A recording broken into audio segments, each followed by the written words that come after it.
раис ҷумҳури Русия Владимир Путин дар пасманзари наздик шудани шикасти Русия дар Украина ба кишварҳои Осиёи Марказӣ таваҷҷӯҳи бештар зоҳир мекунад.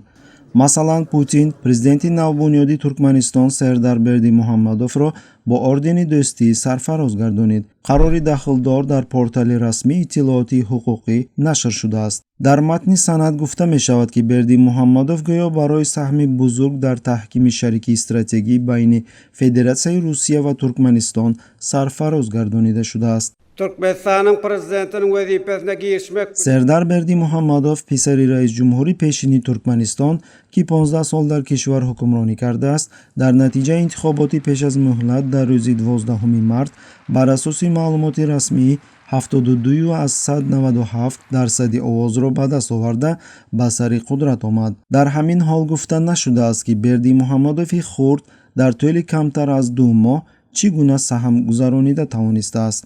Очень ценим внимание президента Туркменистана к развитию российско-туркменистанских отношений. ёдрас мекунем, ки вақтҳои охир ин аввалин маротибае нест, ки Русия ба диктаторҳои Осиёи Марказӣ таваҷҷӯҳ зоҳир мекунад. рӯзи гузашта дар мулоқот бо Раҳмон дар Москва ғайриинтизор Путин аз андешаи раис ҷумҳури Тоҷикистон нигарон шуд. Интересно узнать ваше мнение о том, что нужно сделать в ближайшее время для того, чтобы укрепить нашу безопасность на этом направлении. Я очень рад вас видеть. Доброго